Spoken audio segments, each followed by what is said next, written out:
Olá pessoal, vamos dar início agora ao nosso quarto vídeo da playlist de conjuntos numéricos.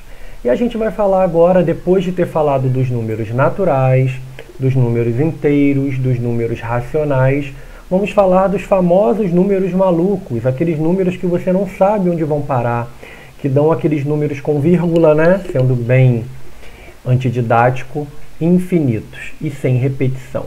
São os famosos números irracionais, beleza?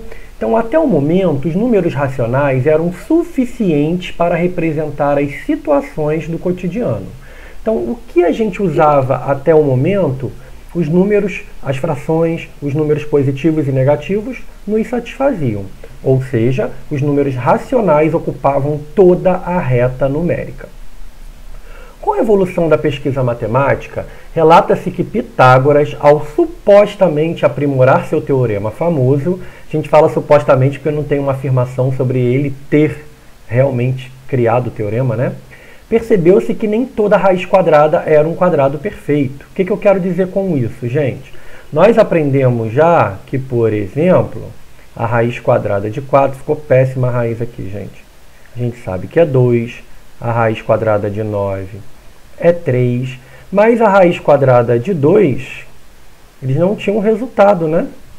E aí percebeu-se que esse número é quebrado, né? Falando bonito, é um número decimal, infinito e não periódico. E aí constatou-se que existiam outros números, que existem, né? Além dos números racionais. Então aqui é um exemplo, né? Pegando um quadrado de lado 1, e se você for tentar descobrir o tamanho, calcular a diagonal, por Pitágoras, nós chegamos à raiz quadrada de 2. Tá? Percebe-se com isso que nem todos os números são racionais, como eu falei anteriormente.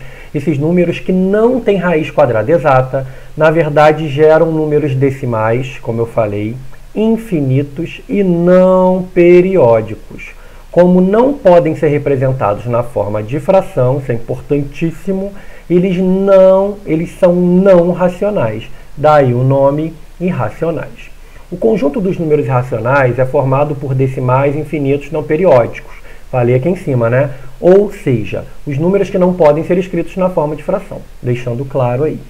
Um número irracional bastante conhecido é o número π, que é o 3,1415926535, reticências, é um número infinito. Existem muitas pesquisas sobre, quem puder pesquisar, a gente não vai entrar muito em detalhes. A gente só deixa claro que a gente aproxima o π para o 3,14. Geralmente, tá? Isso é uma aproximação bem grotesca e tem várias maneiras de aproximar. Uma representação para os números irracionais pode ser vista como os reais menos os racionais. Traduzindo, considera-se o que não é racional irracional. Tá? Aqui temos alguns exemplos, a raiz de 3, a raiz de 8, a raiz de 13, a raiz de 71. Se você for jogar aí na calculadora, vão dar esses números malucos, tá bom? Como a gente classifica um número irracional? De duas maneiras. Ou eles são algébricos, ou eles são transcendentes. Quando ele é algébrico? Quando ele é resultado de uma equação. Se essa equação não der uma raiz racional, ela é irracional. Por exemplo, x² menos 2 igual a 0. Aí eu vou ter como x raiz de 2, mais ou menos. Número que a gente sabe que não dá exato, né? O número π, ele já é resultado de outra coisa. Ele é resultado da proporção, né? Representa a proporção da medida da circunferência e do seu diâmetro. Então, ele é um número transcendente.